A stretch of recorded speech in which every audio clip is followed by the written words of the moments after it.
സലീം കുമാർ നമ്മളെല്ലാം വിട്ടുപോയി. ഏത് സംഘർഷ നിർഭരമായ സാഹചര്യത്തിലും ഏത് മലയാളിയെയും അവൻ്റെ സാധാരണ നിലയിലേക്ക് മടങ്ങിയെത്തിക്കാൻ കഴിവുള്ള നർമ്മബോധത്തിനും ഉടമയായിരുന്നു ശ്രീ സലീം കുമാർ.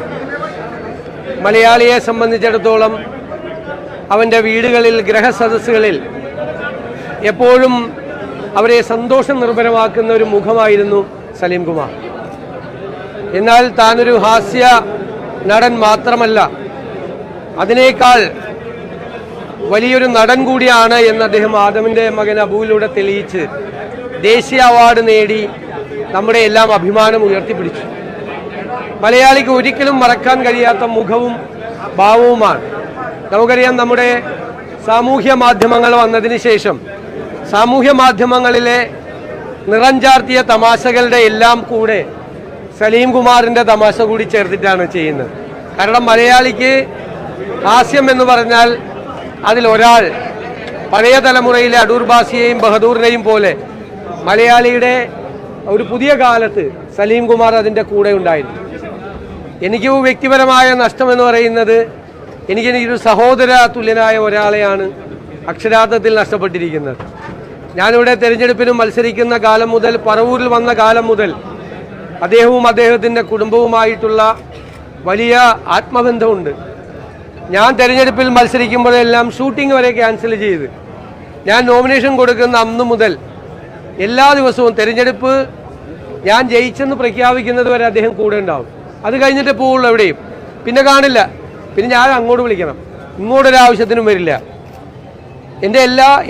ഞാൻ മത്സരിച്ച എല്ലാ തെരഞ്ഞെടുപ്പുകളിലും എൻ്റെ ഓഫീസ്, തെരഞ്ഞെടുപ്പ് കമ്മിറ്റി ഓഫീസ് ഉദ്ഘാടനം ചെയ്തിട്ടുള്ളത് ശ്രീ സലീം കുമാർ. അവസാനമാകുമ്പോൾ പറയും എൻ്റെ അവകാശമാണെന്ന് പറയും.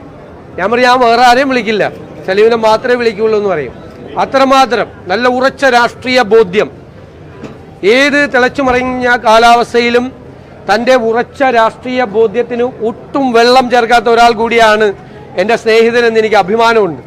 അതിലൊരു വിട്ടുവീഴ്ചയില്ല. പഠിക്കുന്ന കാലം മുതൽ അവസാന ശ്വാസം പോകുന്നത് വരെ ആ ഉറച്ച രാഷ്ട്രീയ ബോധ്യത്തിൽ, ആ ഉറച്ച കോൺഗ്രസ് ബോധ്യത്തിൽ നിന്നു എന്നുള്ളതാണ് അദ്ദേഹത്തെ വ്യത്യസ്തനാക്കുന്നത്.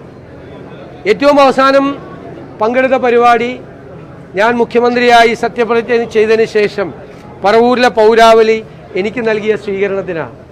അതിനു മുമ്പ് ഞാൻ പങ്കെടുക്കുന്നത് കൺവെൻഷനിലും തെരഞ്ഞെടുപ്പ് കാലത്ത് എല്ലായിടത്തും ഉണ്ടായിരുന്നു. തെരഞ്ഞെടുപ്പ് വന്നാൽ എൻ്റെ വീട്ടിലോ തെരഞ്ഞെടുപ്പ് കമ്മിറ്റി ഓഫീസിലോ ഉണ്ടാവും.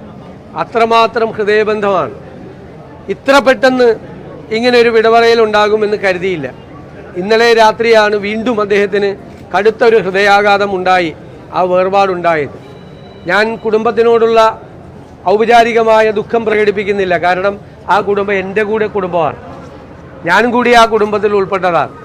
അവരെ എല്ലാവരെയും ഞാൻ ചേർത്ത് നിർത്തും, ഞങ്ങളെല്ലാവരും ചേർത്ത് നിർത്തും. ഒരു കാര്യമില്ല, ഇവിടെ എല്ലാവർക്കും ഉണ്ടായ പ്രയാസത്തിൽ, ദുഃഖത്തിൽ ഞാൻ പങ്കുചേരും.